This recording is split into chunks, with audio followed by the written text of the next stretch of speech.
안녕하십니까. 네, 저는 글로벌사이버대학교 송인숙 교수입니다. 네, 안녕하세요. 저는 글로벌사이버대학교에서 실용영문법 기초와 연습을 맡고 있는 김지환 교수입니다. 네, 오늘 교수님과 저는 교수님은 대형학원을 하고 계신데 저는 굉장히 소규모 학원을 하고 있거든요. 그 소규모 학원에서 어떻게 창업을 하고 매출을 극대화할 수 있는지에 대한 질문과 답을 받도록 해보겠습니다. 오늘 교수님께서 많은 이제 소규모 창업에 대한 팁을 알려주실 텐데 특히 요즘 학원이 굉장히 잘 되고 있는 걸로 유명하기 때문에 네. 오늘 많은 정보들을 공유해 주시면 좋을 것 같습니다. 네. 그 첫 번째 질문은 이제 학원을 처음 시작할 때 가장 중요한 준비 요소는 어떤 것일까요? 네. 뭐 당연히 아실 수도 있겠지만 어디든지 우리가 매출을 하기 위해서는 입지가 먼저 최우선이 돼야 되겠고요. 그 다음엔 강사 역량이고 세 번째는 차별화된 커리큘럼입니다. 그 세 가지 중에서 제가 성공했던 방법은 1번도 아니고 2번도 아니고 3번이 좀 가깝다고 볼 수 있겠네요. 네. 두 번째 질문은 초기 소규모 학원에서는 가장 효과적인 수강생 모집 방법은 어떤 것이 있을까요? 제 지역 같은 경우는 제가 있는 지역 같은 경우는 암만 해도 좀 완전히 도시가 아니다 보니까 부모님들이 처음에 선택을 할 때는 프랜차이즈를 많이 선호하셨어요. 근데 저는 이제 프랜차이즈 학원이 아니거든요. 그래서 만약에 초기에 최초 창업이다 싶으시면 좀 주변에 알려져 있는 프랜차이즈로 창업을 하시는 게 좋고요. 저처럼 좀 강사가 경력이 좀 있고 본인만의 노하우를 살려서 하고 싶다.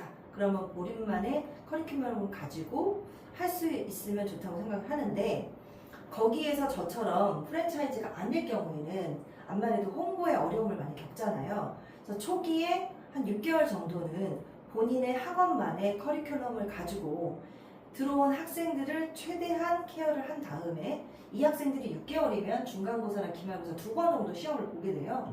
그리고 나서 그 학생들의 결과물을 가지고 그 결과물에서 다시 한번 학부모와 학생들을 위주로 저는 암만 해도 입소문이라고 할까 그걸 좀 가장 많이 해서 들어왔던 것 같습니다. 그리고 지금도 현재 광고비는 0원입니다. 광고비 0원으로 입소문으로 들어오고 있는 학원입니다.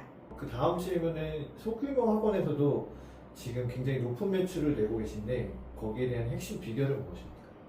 네, 제가 그 소규모 학원임에도 불구하고 웬만한 그 대기업 연봉보다 교수님 정확하게 알고 계시지만 네, 개인적으로 물어보고 싶으신 분들은 개인적으로 연락을 드리겠습니다. 이게 온라인으로 저희가 오픈을 하는 거다 보니까 정확한 매출액은 말씀을 드릴 수 없지만 제가 여기가 지금 그 고양시인데요. 고양시에서는 학원을 오픈을 할 때 20평 규모, 66제곱미터라고 제가 알고 있는데 정말 정확하게 20평, 66제곱미터입니다. 와서 보시면 알겠지만 여기 지금 저희 학원이거든요. 근데 학원인데 굉장히 작은 규모인데 여기서 제 생각에 할 수 있는 최대한 매출을 저는 내고 있다고 생각을 해요. 그런데 첫 번째는 제가 할 수 있었던 게 앞에도 말씀드렸지만 모집 전략에서 저는 저만의 차별화된 그 프리미엄 서비스, 그러니까 프로그램을 제공하고 있습니다. 그 두 번째는 학생 유지율 관리라는 게 있는데요. 그 유지율은 저희는 들어오는 학생이 만약에 10명이면 나가는 학생은 거의 없습니다. 그러니까 아이들이 초등학교 1학년 때 들어오면 고등학교 3학년 때까지 대부분 이사를 가지 않는 한 그러니까 학원이 마음에 안 들어서 학원을 그만두는 학생은 1년에 만약에 들어오는 학생이 100명이다 그러면 최 5명이 안 되는 것 같습니다. 네, 그렇게 유지율을 관리하고 있고요. 그 다음에 이 할인을 적용을 하는데 할인 중에서 2자녀는 좀 할인을 많이 안 하는 편이고 3자녀는 무조건 할인을 해줍니다. 근데 그거는 제가 돈으로 할인을 해준다기보단 그러니까 돈으로 할인을 해주는 건 부모님들이 자꾸 그러면 깎을 수 있으시게 되더라고요. 그렇기 때문에 돈으로 할인을 해주기보다는 그 학생에게 프로그램으로 할인을 줍니다. 그러니까 예를 들어서 이 학생이 영어를 저희 같은 경우는 영어를 3일반, 4일반, 5일반 있어요. 초등부가. 그러면 3명의 아이를 보내는 학생 엄마에게는 3일반 금액을 기준으로 해서 돈을 깎아주는 게 아니라 4일반 프로그램을 주는 거죠. 그러니까 들어오는 인컴에서 기본 인컴을 절대로 깎지 않는 전략을 쓰고 있습니다. 그 다음 유지율에 대해서는 일단 가장 기본적인 거는 첫 번째는 성적이에요. 아, 초등학생이 됐던 중학생이 됐던 고등학생이 됐던 성적은 가장 기본으로 깔려야 되고요. 그 다음 학생들이 저희 학원을 좋아하는 이유 중에 하나는 저는 야단을 안 칩니다. 그게 쉽지 않은데. 쉽지 않은데 그걸 해내고 있습니다. 절대로 야단을 치지 않고 저의 전략은 나중에 사진을 찍어서 혹시 보여드릴 수 있으면 모르겠는데 저쪽에 저희가 지금 맞은편 보는데 보면 지금 벽에 붙은 거 보이시죠? 스티커판이 보이시나요? 네네. 네, 스티커판이 보이는데 아이들에게 리워드를 주는 겁니다. 그 리워드는 꼭 돈이 많이 들 필요가 없어요. 저희 같은 경우는 스티커판이 50개를 모을 수 있는데 그 50개 모을 수 있는 스티커판을 다 모으면 또 작은 선물을 줍니다. 근데 저 스티커판을 다 모을 때 두 달은 안 넘어가게 하고 있어요. 네. 한 달 반이면 다 모을 수 있게 전략을 쓰고요. 거기에 저희는 또 숙제가 없습니다. 숙제가 없는 건 너무 전혀 상상이 안 가시죠? 네, 상상할 그런데 숙제는 없습니다. 공식적인 숙제는 없는데 숙제를 부모님들이 원하는 경우 이렇게 생기시죠. 그러니까 부모님들이 원하거나 선생님들이 원하는 경우가 생기시면 아이한테 숙제를 자율적으로 맡겨요. 네. 숙제는 없다 공식적으로. 그런데 집에서 공부를 해오거나 숙제를 해오는 경우가 있죠. 그럼 그 아이를 수업 시간에 굉장히 많이 신청을 해줍니다. 그래서 저희가 기본 스티커가 3개거든요. 네. 숙제를 해오면 숙제당 스티커가 하나씩 올라갑니다. 거기에 정말 아이들이 소위 말하는 목숨 걸고 숙제를 해옵니다. 그러니까 숙제가 없지만 얘는 왜 숙제를 해갖고 와서 스티커 3개인데 5개 받았어? 선생님 난 스티커 그럼 제가 이거 숙제 가놓고 오면 스티커를 몇 개 주시죠? 그럼 잠깐만 쟤는 3개한테 3개 추가야? 그럼 너는 더 하겠다고? 4개? 그럼 4개를 줘야 될 것 같은데 어떡하지? 뭐 그렇게 많이 해올 필요는 없어. 근데 해갖고 오면 줄게 라고 얘기를 해서 스티커를 더 줍니다. 네. 중고등학교의 경우도 아이들이 경쟁이 좀 붙어있는 상태인데 중고등학생도 숙제가 없습니다. 상상이 안 가시죠? 상상이 안 가요. 공식적인 숙제는 없지만 초등부와 똑같이 지금 이 전략을 씁니다. 네. 공식적인 숙제는 없다. 특히나 중고등학생들은 고등학교 1학년까지 그러니까 초등학교 여자친구들은 4학년 남자친구들은 5학년 2학기부터 고등학교 1학년 때까지가 피크적인 아이들이 사춘기 때거든요. 이때는 뭔가 일부러 시키면 절대로 하지 않습니다. 그래서 중학교, 고등학교 아이들도 우리에게 공식적인 숙제는 없다. 공식적으로 숙제를 해올 수 없다. 하지만 우리가 여기까지 해오면 다음 수업 시간이 굉장히 편안해질 거다. 그러니 숙제를 해오고 싶은 것은 너희의 자유로 바뀌겠다. 상상이 안 가시죠? 분명히 상상이 안 가시지만 그러면 제가 말한 아이들 10명 중에 3명 정도 이제 학업 그 성취율이 뛰어난 친구들은 숙제를 반드시 해옵니다. 네. 그러면 그 친구들에게 또 보상이 있습니다. 그 보상은 크지 않습니다. 네, 돈이 많이 들 거라 생각하시는데 절대 크지 않아요. 그 편의점 2,000원 쿠폰 하나, 네, 아니면 저희는 밑에 1층에 보면 그 아이스크림 편의점 있거든요. 거기서 600원짜리 아이스크림 하나, 그거를 보상으로 주어주는 순간 다음 시간에 숙제해오는 아이들이 5명으로 늘어납니다. 그리고 시험 기간엔 아이들이 압니다. 자, 우리가 이제 시험 기간이다. 앞으로 3주 후면 시험을 보게 되는데 이제는 우리가 평소엔 숙제가 없었지만 있어야 될까 없어야 될까 아이들이 사람이면 해와야죠 이렇게 얘기를 합니다. 그리고 사람이 아닌 친구들은 뭘 하고 들어와요 본인이. 그러면서 이제 숙제를 해오는 그런 걸 유지를 하고 있습니다. 굉장히 자율적이고 가족적인 분위기의 학원인 네, 것 같습니다. 왜냐하면 규모가 적기 때문에 가능한 것 같습니다. 그리고 프리미엄 서비스 같은 경우는 저희는 반을 나눠서 유지하고 있는데요. 초등부도 일반 초등부 반이 있고 기초반이 있고 초등부는 3반으로 나눠져 있는데 특수목적 중학교를 가는 친구들이 있고 그 다음에 해외 진출하는 친구들이 생겼어요. 그래서 해외 진출반이 있어서 이 3가지 반이 프리미엄 서비스로 반 운영 수업이 다릅니다. 다 다르게 운영을 하고 있습니다.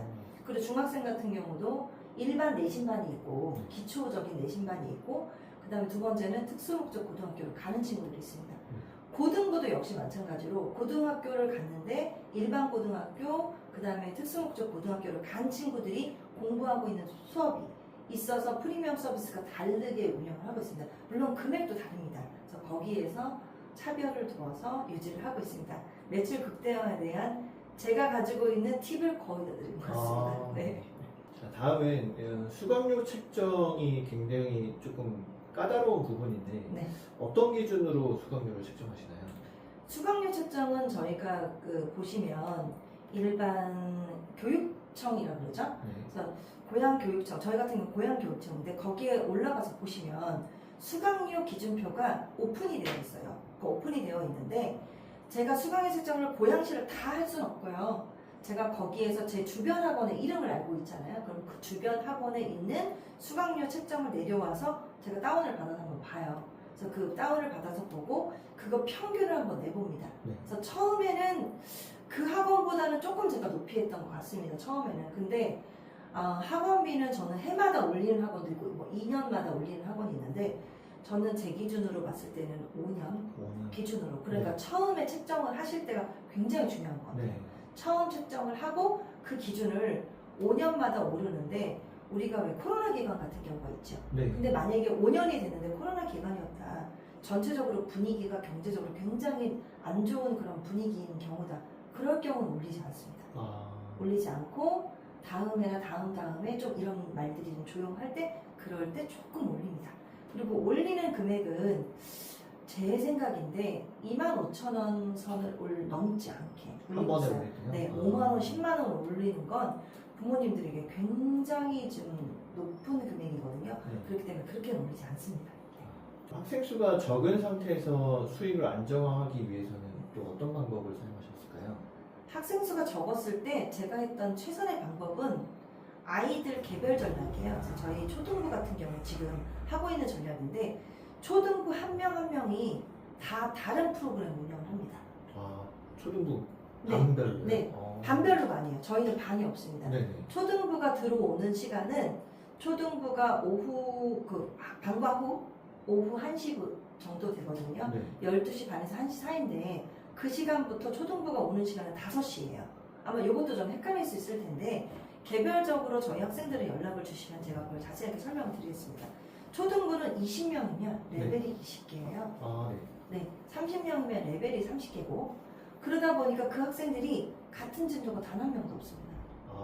이것도 아마 이해가 전혀 안 가실 거예요. 개별 그거는 수업처럼 네, 개별 수업으로 진행을 하죠. 네. 그래서 개별 수업으로 진행을 할 때 30명을 어떻게 가르쳐 할 수 있을 텐데 이걸 처음에 6개월 동안 안정화 기간이 필요하거든요. 네. 그 6개월 안정화 기간이 지나고 나면 개별 수업이 어떻게 돌아가는지 알아요. 그리고 학생이 처음부터 30명이 아니거든요. 네. 그러니까 아이들이 1명, 2명, 3명, 4명 늘어서 30명일 거 아닙니까? 네. 그러니까 처음에 들어왔을 때 1명을 정확하게 심도 있게 가르치고 두 번째 왔을 때 2명, 그 다음 5명 네. 이 친구들을 계속 심도 있게 하다 보면 처음에 저희가 가이드를 줬을 땐 시간이 오래 걸리지만 네. 그 다음 시간이 그렇게 오래 걸리지 않아요. 네. 그렇기 때문에 학생 개별 맞춤 수업, 그러니까 저희 학원에 보면 바깥에 뭐라고 써있냐면 1대1 수업 PT라고 써있거든요.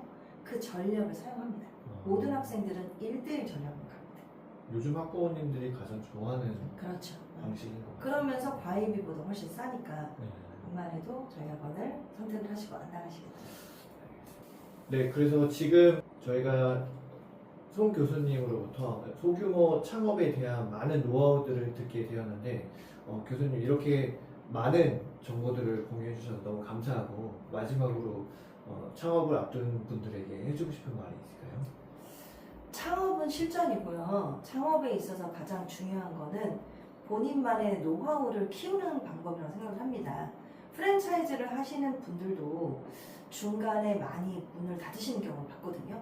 아무리 프랜차이즈라도 아니면 개별적으로 시작을 하시더라도 끝까지 자신의 신념을 놓치지 않고 그리고 학생들과 학부모들과 계속적으로 이야기를 나누면서 어떤 프로그램, 우리는 어차피 서비스를 하는 직업이기 때문에 그 서비스의 어떤 것들이 우리에게 돈을 내고 수강을 하는 수강생들에게 가장 좋은 방법일지를 고민하시는 게 가장 좋을 거라고 생각합니다. 우리 학원에서 하고 있는 프로그램들 중에서 많은 부분도 학생들의 의견과 학부모님들의 의견을 많이 반영한 부분이거든요.